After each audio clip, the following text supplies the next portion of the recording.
Great art creates conversation. And these days, video games are a battleground for trending cultural topics. And while I'm personally not a fan of games being used as ammunition for politics or some greater agenda, I also recognize that this is the price of relevance.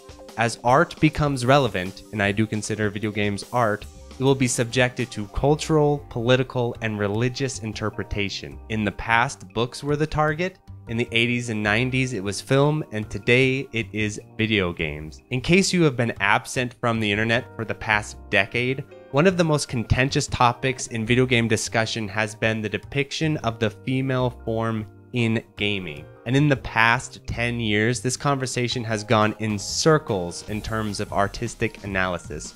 Sure, you can find endless hours of people discussing the cultural and moral implications of how the female form is depicted in gaming, but there is little talk about how the use of sexuality impacts the gameplay experience outside of sales and fan service. Because it is my contention that sexuality is a fundamental part of what it means to be human, and that the way a character in a game expresses sexuality or suppresses it informs the artistic interpretation of the game, whether intentional or not. A quick and funny example of this is the Resident Evil series, where the games are full of highly attractive people in dire circumstances, and yet they don't seem to harbor the slightest sexual tension or awareness of their own bodies.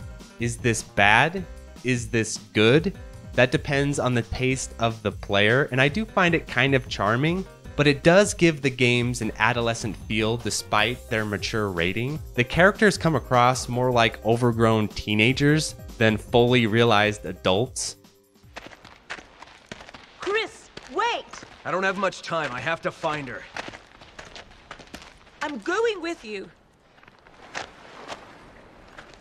These are my people that are dying here. Are you sure about this? A second ago, you were ready to cut and run. I can't just turn my back and walk away. There are no more orders from here on in. It's just us.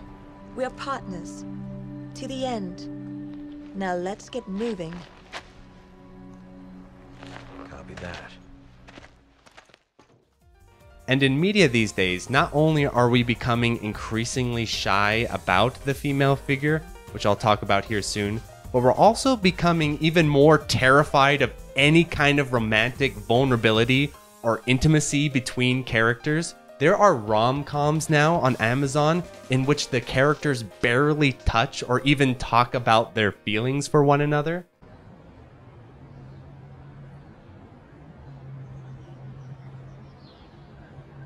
The common consensus that I've seen is that the more serious and important your game is, the less quote-unquote fan service it should contain.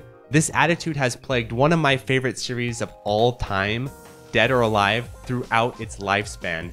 And it's gotten to the point where now if I try to explain that yes, I do like the sexual playfulness of DOA aesthetically, but I also think that the game's strong combat system is equally important, that view is taken as seriously as if I said that I read Playboy for the articles.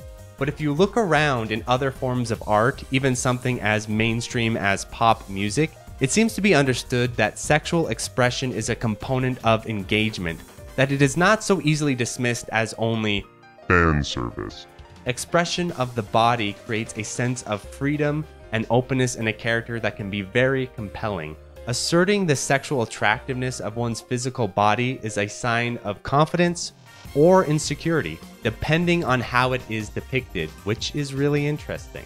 How a character looks, how a character dresses, including attractiveness, says something about that character. Even if the attractiveness is innate, as in born into their physical traits like body type, that also informs the character one way or another. What is a beautiful girl's relationship with her own body? How does she express that relationship? How do the people around her react to her attractiveness? How does she respond to their reactions? There's a lot more nuance to this topic than just beautiful people worshiping themselves in mirrors all day and then passively shaming the ugly people around them. But we rarely see this topic explored and instead fixate on the question of whether or not the body of a digital character is realistic to the physical body of a real woman? Well, in the world of relatively accessible plastic surgery, I think this question is ridiculous to begin with. Of course, to be fair, do video games actually address this topic of the female form in any sort of thought out way? No, not really. What we usually see in gaming is a bombshell of a female character who is completely disconnected from the implications of her own body.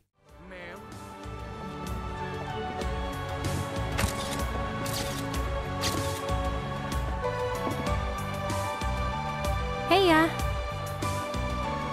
That's really... Yeah. Corneo's got certain tastes. This dress is so gaudy and impossible to move in. Yeah. Cloud? Excuse me.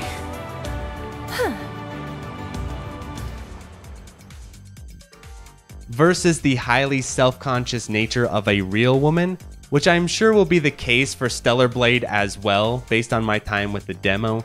Eve doesn't seem that aware of her own sexuality either, and I can see another one of these awkward, sexless relationships budding between Eve and the main guy in the demo, but we'll see in the full featured game. But that tends to be the trend where everyone is really sexualized and hot and yet have no interest in physically copulating with one another, I guess, to put it lightly. That being said, I bring all this up because I find the moral conversation around a sexually exaggerated character, or hyper-proportioned as Digital Foundry describes it, it's not these hyper-proportioned something or another, as uninteresting. What I think is the more interesting question is, how does the erotic content influence the gameplay experience, which can create a specific and engaging aesthetic? One example, of course, is the Ninja Gaiden series, which Itagaki explained as a contrast of extreme beauty and violence paired with one another. We can also see this in the legendary 90s anime aesthetic of Ninja Scroll, where the design of the female characters is very sharp and aggressive, but undeniably attractive. Not all sexy content is meant to serve the same purpose, but if we continue to lump it all together as either based or problematic, we can't hone in on the nuances of attractive character design. And what I'm trying to communicate in this video is that I think there is a lot of interesting discussion to be had on the topic of female characters in games, and I specify female because rarely does anyone actually care about how male characters are depicted. But unfortunately, it seems that this branch of conversation is completely dominated by political and cultural warfare. And if you think about it, none of it really makes that much sense. So I am hopeful that people like myself are getting bored of all the rhetoric. So let's start by talking about the commercial aspects of the female form. In the West, in an established mass audience, making games with sexualized content is a commercial risk. And as much as pundits would like to chalk up this phenomenon to some kind of direct political agenda, the trend I've noticed in game design is that money talks, sales talk, and most importantly, demographics talk. And what I mean by demographics is, if you think about it, the average shifting age of the target gamer for mass audiences has increased over the years. Millennials are getting older, and as we are getting older, our tastes are starting to shift. So back in the PS2 era, when we were horny teenagers, we were very excited to see Taki in skin-tight uniforms in Soul Calibur 2.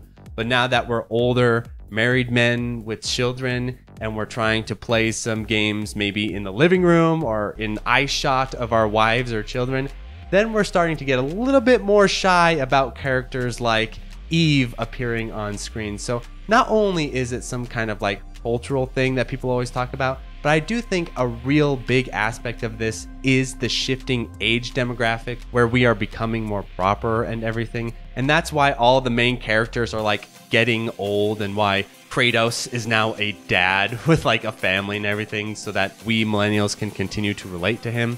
But anyway, when these large-scale companies are in their boardrooms discussing how every game they make needs to be a massive hit, otherwise the company is going to tank and start laying off staff, any creative risk becomes a giant liability in their minds. This is why, even with a franchise like Bayonetta, where Platinum have gotten the green light with the character's sexual portrayal, they still dressed her down and hedged their bets with the naive angel mode in Bayonetta 3, because the audience demographic for large-scale games needs to keep increasing to be sustainable. Pretty much all large-scale games now, AAA games, need the biggest audience possible. They need everyone to be a prospective customer. So any possible controversy or potentially limiting factor of design needs to be exterminated. So with the female form, any edge might not play to mass audiences consistently. It could. I'm not saying that there aren't cases of sexy large-scale games succeeding, but devs know that going in that direction is a financial risk. And so what we've seen at large scale is companies searching for character designs that are as broadly acceptable as possible. Just look at the shifts in the presentation and sexy elements of the Team Ninja games after Dead or Alive 6 was dropped by Evo and flopped commercially. They attacked any hint of bouncing with a sledgehammer. And speaking of bouncing, let's talk about Stellar Blade. I'm hearing a lot of talk about the political implications of this game's character design and how it plays into a larger cultural narrative. But what I am not hearing, which I think is really important to recognize, is how much this narrative is being imposed on the game to begin with because of the developer's background. And so for those not familiar with Shift Up's history, they began life creating very fan service heavy gacha games. This is a popular form of game design in South Korea, of course, and the most likely place we will continue to see emerging studios in the future, I think, but that's a topic for another video. Anyway, with Shift Up, making highly sexual characters to the point of absurdity is how the studio made its bones in the first place. So with a project like Stellar Blade, which is now being published by Sony, both sides of this equation are willing to take the creative risk where other Western developers wouldn't. Shift Up is a newly growing studio with a PhD in tantalizing character design, and Sony, terrified by the shrinking console market, desperately needs exclusive games. So both of them are in a position where they are willing to go all in despite potential backlash. In my opinion, this is the convergence of circumstances that has created Stellar Blade, and right now there is a massive opening in the market when it comes to adult games. And what I mean by adult is not just violent games, because we have no problem with our children playing those, but rather games that stimulate the limbic system, if you know what I mean. Which brings us to the important topic of individual tolerance when it comes to character designs that are destined to arouse. Sex is a contentious subject just generally, so I thought I'd offer an interesting analogy. Alcohol. Alcoholic content. Is alcohol immoral? Is there something ethically problematic about depicting characters consuming alcohol? Well, of course the answer is it's complicated. A lot of it comes back to individual tolerance and experience that isn't as universal as people like to think, because I'm from Idaho and I know many proper Mormon boys who would say alcohol is immoral, but at the same time I also know vegan straight edge punks from California who would also be against the consumption of alcohol, but for entirely different reasons. Sexualized content is the same. For me, being a millennial bred and raised in the 2000s era of character design for series like Dead or Alive or Soul Calibur, by the way, the fact that Soul Calibur somehow does not have the same stigma as DOA is insane if you just stop to look at the character designs for 2 seconds. But anyway, what I mean is that I have a high tolerance. I can pretty much drink my Jack Daniels on the rocks. But for other people, outside of all these big universal value judgments, they are going to be more sensitive to sexual content for whatever reason. Just look at the French writer at IGN. He was not pleased with Eve's character design, to say the least. Also, just as an aside, now that I'm getting to know the French better, I'm quite sure that the French IGN writer only expected his article to ever be seen by his fellow French citizens, because I've noticed this funny attitude among French people that when they write in French, it's somehow password protected against English speakers from ever accessing the writing. So I can just imagine after the big online blowup, the French writer being called by his boss and just saying over and over, "I wrote in French. What the f? How did the rest of the world even find it?" But anyway, my point is that I obviously disagree with the French writer's assessment of Stellar Blade's character design, but at the same time, it feels a little much to take the next step and be outraged by his outrage. I'm not saying that you can't make fun of him a little bit.